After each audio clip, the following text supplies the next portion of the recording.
Here's the thing, you've had an excuse every single time you've come to court. Yes. If you come to court in pajamas or with house shoes or any of the other nonsense that you've been wearing, Yes. then there will be a warrant issued. I'm going to raise your bond and you're going to go to jail. Most people out on bond assume the judge is focused on the case. In Jefferson County, Cedric Martin-Harris appeared before Judge Raquel West, late and not dressed for a courtroom. That came first. He'd been before her more than once, never without a problem. Excuses. A new reason every time. This time, the judge had something to say before he could offer another. Cedric Martin-Harris. Cedric Martin-Harris.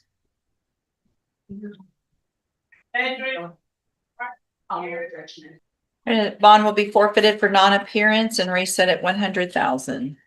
The court called his name more than once. No answer. His bond was forfeited. Then he walked in. Here's Cedric Martin-Harris. Yes, ma'am. Back up, please. What kind of pants are you wearing? PJs. I was rushing. Here's the thing, you've had an excuse every single time you've come to court. Yes. If you come to court in pajamas or with house shoes or any of the other nonsense that you've been wearing, Yes. then there will be a warrant issued. I'm going to raise your bond and you're going to go to jail. If you want to go sleep in PJs, you can do it in jail. Don't show up like that again. Do you understand? Yes. There's nothing about this that's funny. There's nothing about, you shouldn't be rushing. Wake up early, get here on time. We've had this problem every single time. So why were you late today? I was late today to my mama. Well, I woke up on time this morning and I was to wake my mom up, but she didn't wake up because I guess she was on her medicine. I guess it still made her tired, but I hurried up and woke up and stuff like that. And Under Texas Code of Criminal Procedure Article 17.40, a court may impose any reasonable condition of bond related to community safety. That includes timely appearance, appropriate conduct, and full compliance with any monitoring device ordered by the court. A defendant is personally responsible for keeping that device operational. Failure on any of those conditions, missed appearance, monitoring failure, or conduct issue, gives the judge immediate authority to raise bond, add conditions, or revoke it entirely. so, Did you go talk to some lawyers?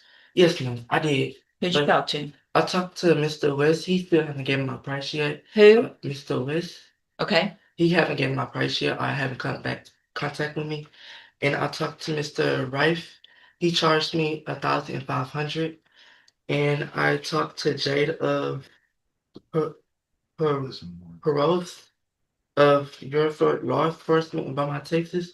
She told me if I was to plead guilty, my charge would have been $5,000. And if I was to plead, no, my bad, I'm sorry. If I was to plead guilty, my total would have been $35,000. Oh, not, and if I was to plead not guilty, my charge would have been $5,000. And I also 3,500, not 35,000, I'm guessing. I'm sorry. And I also contact the criminal authority, Mr. Dustin. He wasn't in his office. Okay. And I also called Miss Larnie Caroso. She didn't answer either, and they haven't came back into me. Did you get that drug patch put Yes, on? ma'am, I did. I also got the drug patch overnight, and you did say I only had it for a week overnight, and it's on me. I was taking a shower and stuff like that, and it was slipping off, and I had to wrap it up. But today I'm finna go back up there to get a new one, so I don't get in trouble. But yes. Cedric Martin-Harris isn't the first defendant to have bond conditions become a problem in court. Here are 3 documented situations where bond conditions, appearance, monitoring, and showing up had real consequences. Have you smoked since last week? Nope. No, ma'am. I want that drug patch on this week. Yes. People wear drug patches all the time. Yes. And they don't come off when they take showers. Yes. Okay. So whatever you have to do to keep that drug patch on, you do it. Yes. Like today. I don't care. Doesn't matter. All right. The excuses don't matter anymore to me. If you're going to be out on bond, then you're going to wear the drug patch. You have to wear it. You have to keep it on. If it means wrapping it up with something more than what they put on, I don't care how you do it. Make sure it's on. Make sure it's tested every 2 weeks. If it's not, and there's another issue with that drug patch, I will raise the bond. Do you understand? Yes. There won't be any excuses of whatever you were doing. Yes. I'm going to have you fill out some paperwork today to see if you qualify for a court-appointed lawyer. Okay, thank you for doing most of what I asked you to do. You need to fill out this paperwork accurately and completely because you're going to swear under oath that it's true and correct, and then I'll take a look at it. I'm also going to recall that bond forfeiture. Step in front of the clerk on the end, bring your papers. And she'll tell you what you need to do with that paper. We'll just deal with the case. What most people do not know is that under Texas law, a judge has full authority to address how a defendant presents themselves in court as a separate matter from the underlying charges.